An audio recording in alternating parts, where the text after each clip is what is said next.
welcome back to my channel, and today we are tackling another section of my makeup addiction series. If you have not seen the intro video to that or any of the others, I will leave all that linked down below for y'all. But today we are discussing brand loyalty, which I find is actually kind of a hard one for me because there are definitely brands that I am horrendously loyal to. Kat Von D! And there are certain brands that everyone loves, and we all have our favorites, but the problem with having your favorites can sometimes justify a lot of impulse purchasing. We say we want to support that particular company because we love them and we need to give them our money, but in all honesty, they're good. They don't need our money, they don't need my money, they don't need your money. There are plenty of other people willing to buy them that you purchasing from them because you love them isn't the thing that is going to keep them afloat. And having complete loyalty to one brand opens up the door to so much unnecessary spending that is banked on just your love and appreciation for the aesthetic or the formulas or the whatever of this one brand that can be a little bit difficult to stop. It gets to the point that purchasing from them actually means more than the item itself. And eventually it even becomes a habit. Like, you have to think, if that palette that you're just like, it is so amazing, if it were released by a brand that you didn't like so much and didn't have so much invested in, would those colors still appeal to you? Would it still be the end-all, be-all, amazing new palette that you have to have in your collection? An amazing example of this for me in my own experience and brand loyaltiness is the Kat Von D I Divine palette. Now, this palette has some pretty colors in it. It's got this green and the blue and the whatever. Everything else is just basically a smoky palette. Now, if it weren't released by Kat Von D, if it weren't a drag queen collaboration, would I be as hyped about this? No. No. If Smashbox were to have come out with this, or Makeup Forever, or Too Faced even, I would definitely have passed on this very quickly. Not that the colors aren't beautiful, but that they aren't necessarily cohesive. This isn't a palette that you look at and think, wow, this is something that I don't have. This is something that I need for my everyday makeuping. And so being able to step back and look at that and put it rather in the brand of Kat Von D, who I know and love and have a major addiction to, think about it coming from someone else, from a formula you aren't as fond of, from a brand you just don't love as much. Would you be willing to spend the money on this exact same palette by a different brand? And the bets are that probably not. And another common problem is the idea of collecting all the insert product type right here from a particular brand.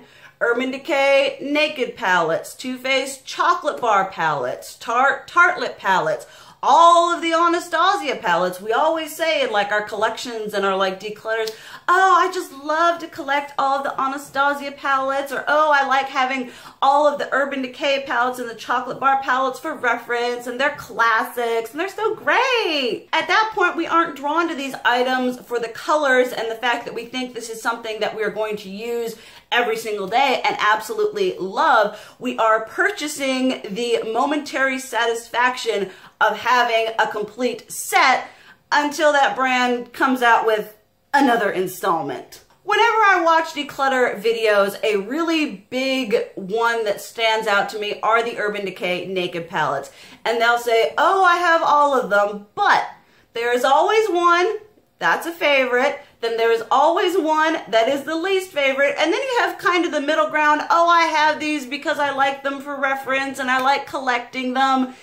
And that, I understand makeup collecting is a very valid thing. I do it, you do it, we all do it. But if we just start out and say, you know, I really like rich brown earthy tones, but I'm not too big on cool tones or pink tones. It's like, all right, buy yourself the Naked one, avoid 2 and 3. Or you're like, yeah, I really like orangey reddy tones, Naked Heat, boom, pick one that is going to work for you unless you do actually like and enjoy all the colors, but 9 times out of 10, people don't. We get so caught up in the joy of just having them, possessing them in our collection, having all the naked palettes, the chocolate bars, and everything like that, that we actually forget about what works for our skin tone and what colors we actually enjoy. Going into something like this would be so much better if we were actually taking into consideration our actual wants and needs, rather than just going off of the recommendation of a really famous beauty guru and they're saying, oh my goodness, you need this. It worked for them, and that's absolutely great.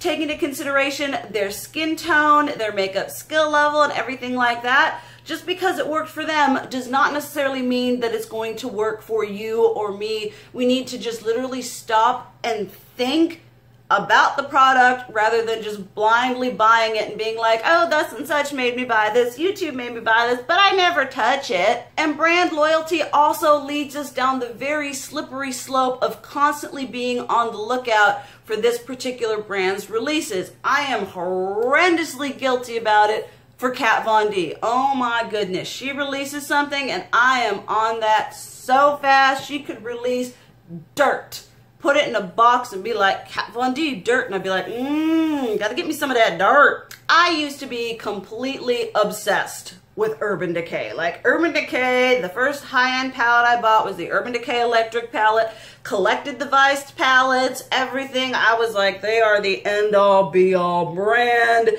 And I bought everything from them, even like bronzers, I mean lipsticks, and just things that I ended up never using and didn't work for me, but it didn't matter because I was so obsessed with the concept of the brand and owning so much by Urban Decay that I totally disregarded the actual practicality of the makeup in my life. And one thing I've been able to do recently, I believe the last Urban Decay item that I purchased was the Naked Heat palette. Now I really do enjoy that palette. I like it, you know.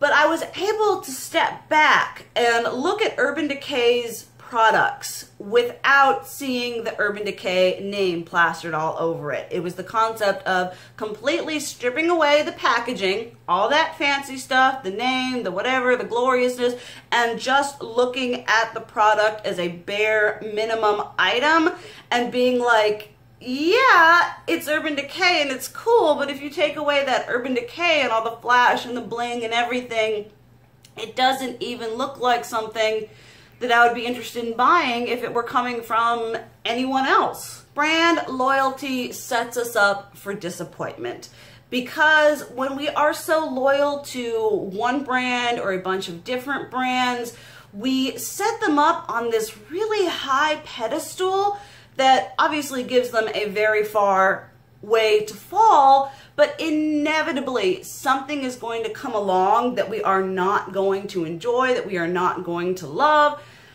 that we may potentially justify because we love the brand. Once again, my example is Kat Von D. There are so many of her things that I absolutely love. Her eyeshadow formula, her highlighter palette, her single shadows, her eyeliner, her new eyebrow things. There's just so much by her that is a hit in my particular makeup needs category. But then when something comes along that is less than amazing, aka that highlighter she came out in her 10th anniversary collection, the disappointment I feel seems to be twice as bad because of the loyalty I have invested into that brand. It's just, oh, it hurts. Not every product is going to be everything, despite what the beauty gurus would have us believe. I honestly think it would be better for us, not the brands or the beauty gurus or anyone else who's making a living off of this, if makeup came to us unbranded in the simplest, most boringest, that's not even a word, the most boring packaging, so that all we were focusing on was the product itself. There is a company that who does food, I believe, and other items that has started to do it, and it is called Unbranded, and it is literally all kinds of stuff in completely generic packaging. I just think it would be so much better if it all came plain Jane, whatever to us. Then we could avoid all the whole I buy it for the packaging. Just avoid all that crazy drama-filled marketing. And then we could just pay attention to the colors and the formulas and everything like that, and the things that are actually really important when taking into consideration all this stuff that we're putting on our face. You know, we walk around town, people aren't going to look at me and go, oh, are you wearing that $3 Rimmel foundation? Or are you wearing that $65 Dior Flash stuff? No one does that. If you do, good for you. You have a lot more time on your hands than I do. Just take a moment to look at the brands more objectively. I have been trying to do this very hard. You guys know that I love Kat Von D, but also I used to love Urban Decay and Too Faced, and I have been able to take those brands and really think about the products that they have been putting out, other than thinking about collecting things or wanting to support them or just having their stuff in my collection, and look at what they have and thinking about the value that it would or wouldn't have in my collection. And that has been one thing that has been very helpful in trying to spend less and be a more objective consumer. Alright guys, I hope that wasn't too rambly or whatever. You guys sometimes know how I get when it comes to these kinds of videos. I can get a little woo going on here, but I hope you guys enjoyed this. Let me know what you think about this particular topic, and also let me know if there are any other facets of the makeup addiction that you would like me to cover or that you have seen. This is just a series that I really enjoy doing. I am very grateful for all of the support and everything that I get from you guys to be able to continue this. I love you guys, and as always, keep it real. Mwah!